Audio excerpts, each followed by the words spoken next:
Hey inventors, it's Edward, and today I have the pleasure of meeting, and so do you, with Miss Jean Dumka. She is a successful inventor, recently signed a licensing agreement, and we're going to learn a little bit about her product and her journey. Jean, how are you doing today? I'm good. How are you? I am doing excellent. Thank you for taking some time to meet with me today. Absolutely. And I know the inventors are going to be very happy to learn a little bit about your journey and of course, what it all ended up with. Right. But I have some questions. I'm just going to refer down here to my phone and we'll go through them. But before we dive into product, we want to learn a little bit about you. Okay. Can you give us just a little bit of information on your background or what you do and things like that?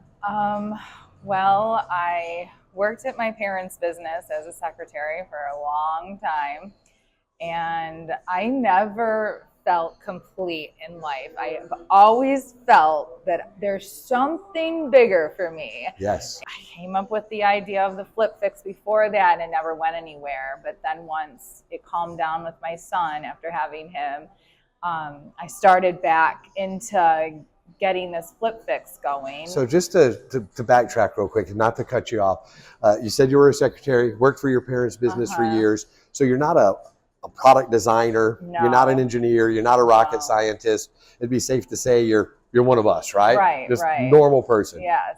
I love that. Good Just had that. There's something more though that I need to do or get somewhere. Would you say is that what drove you forward, kept you going through this journey? Yes. Yeah, so that's something to think about, inventors. You got to have a little fire in your belly to go from concept to store shelf. And I believe that's exactly what Jean is describing right now. Yeah. And then I know you had the idea, but can you tell us a little bit about how it was sparked, how you came up with it? I was at Walmart and I was getting dog treats. I'm also the best dog mom ever, just so we know that. Sure.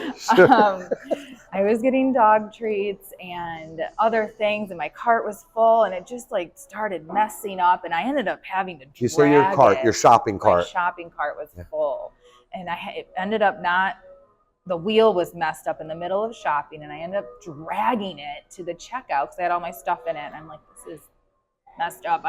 Somebody needs to figure this out, and because, everyone just throws the cart back, doesn't take it to customer service. And so I was just thinking in my head, so mad at this cart, like something needs to be on here to alert someone not to grab this. And then it just snowballed from there. So if I'm tracking right, you got the cart, you loaded the cart up, and so often then you get the wheel that's rattling or shaking. And Wouldn't even move.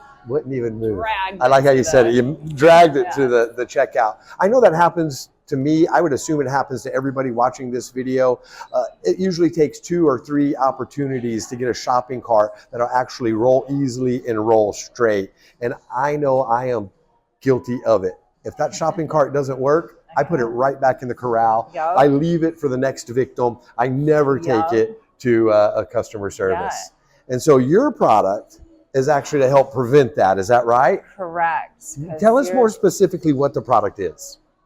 It's a little flag just to flip up to let people know that this shopping cart needs to be fixed. If you take it, you're going to have a horrible shopping experience at this place because you're going to be dragging it, or it's going to make noise, or it's just not working. So you could just flip the flag up and leave it there.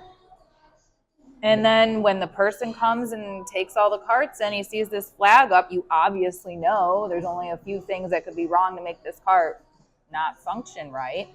And they take it over and fix it. So next shopper comes in, doesn't have to be all pissed off. Yeah, that it doesn't work. No, exactly right. Now, I think it was you who shared with me that these stores are literally supposed to inspect their carts every day. Every day. I think it was also you who shared with me that they do not. Absolutely. Of course, and we know that.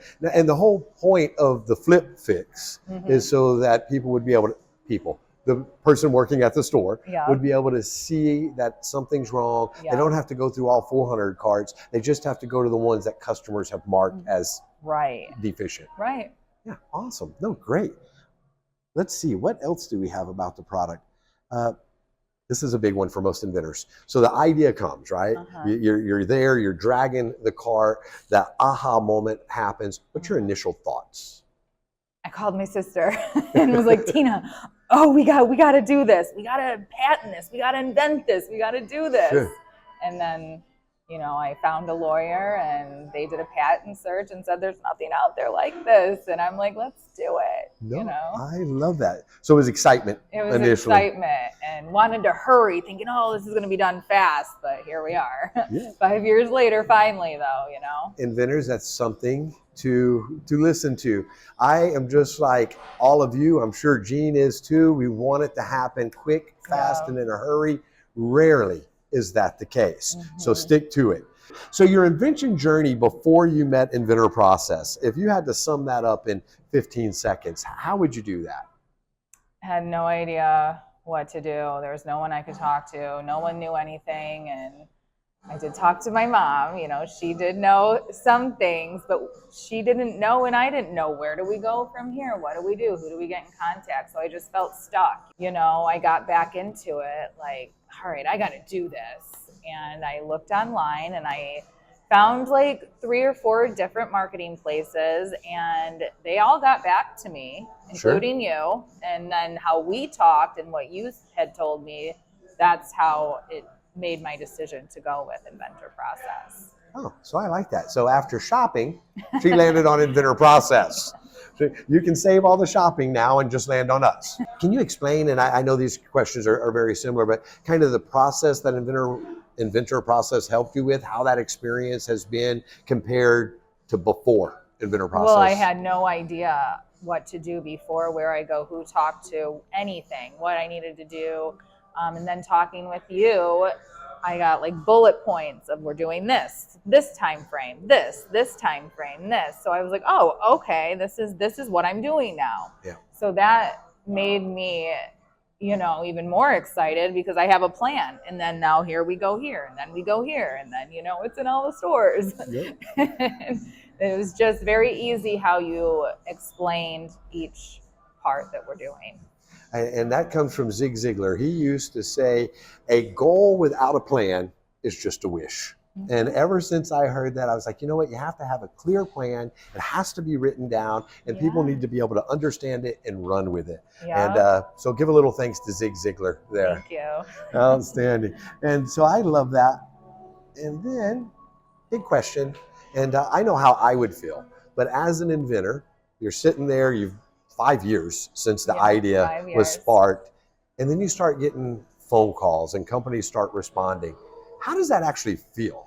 I was caught off guard, and I was just hoping. I really like, man, I haven't heard from anyone. It's been a while, but like, just hoping, you know. Sure. And then when I got the call, I thought it was just like advertisement, you know. And I was sitting there getting my hair done underneath the thing, and then she said, I'm calling because I'm interested in licensing your flip fix. And I'm like, what? You know, inside I'm like, I don't even know what to say or do. And I ended up telling her, let's share information and pick a time to talk next. But yeah, I was in shock. I didn't believe it. And then you were at the hairdresser at the time? Yeah. And then talking about it, and, you know, my hairdresser has known me all this time, and she knows when I came up with it and told her about it.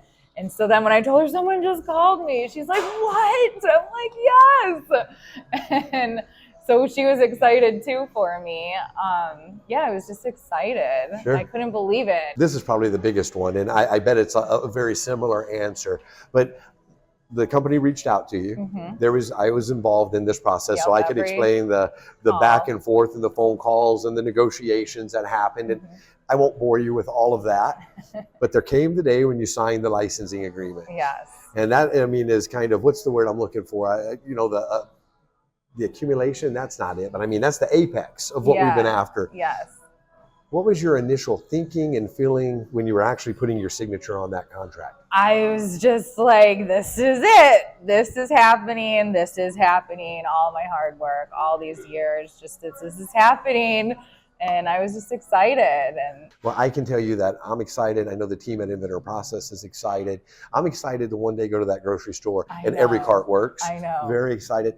You brought some props, assets with Yes. you. Well, is it okay if we show the Yes. audience? Yes. So this is kind of the evolution of the product.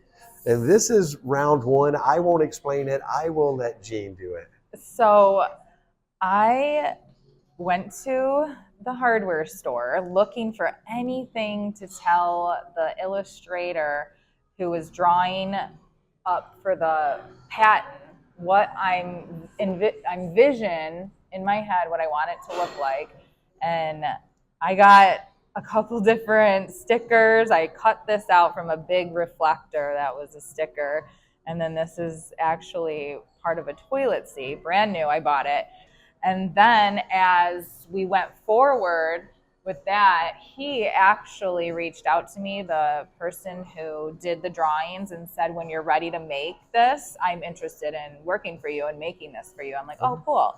So then we got in contact, and he made this prototype. So this would unscrew. This is just the beginning. This isn't the official how I wanted it, Sure. you know? So it was something to put through a cart like this, and it would hold on, and then this would be down. And when someone got a bad cart, they would just flip it up, and people would know. So Yeah, don't touch that cart. It's got the red flag. Yeah. No, and that's great. That's it. That's as far as I got for a prototype. Can we show the audience this original prototype? Yes. And inventors, hopefully you're following along with the Saturday action steps. But a few Saturdays ago, we said mock it up or shut it up. And all we meant was you need to build some type of prototype, some type of visual. It doesn't have to be perfect. It doesn't have to be production grade. It can simply be made from items at the hardware store. That is neat. So now you've signed the licensing agreement. Yes. This is your first idea. It's a success. That's awesome. What does the invention future look like for Jean Dumka? Any more inventions in the pipeline?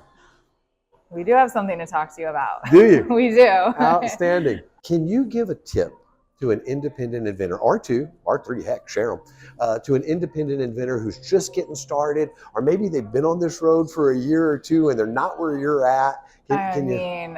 Support team.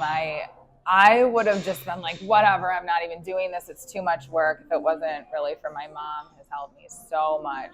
And it took so long, to get everything going. You really need to stay with it. If you have a mom like mine, she would be on you and helping you with it. That's really what kept me like, gotta do it. Let's keep moving on it, go forward, but just keep at it. Just if you have a good idea, it's a good idea. I love that. And inventors, if you've watched any of our videos or any of our interviews with other product creators, you always get the very same tip. Stick with it. Yep. Stay with it. It's not an overnight success, and that's why it takes a little dedication. Now, the second part of what Jean said, I think is great, and that is you need a little bit of a support team. The guys at Inventor Process, the gals at Inventor Process will be there for you, but she had her family and friends to support her. So I think that's great advice. Jean, we're going to wrap up. Before we let you go, anything else you want to say or need to say? Well, I was stuck until I did work with you and your team, and then it really got my foot in the door somewhere. So awesome.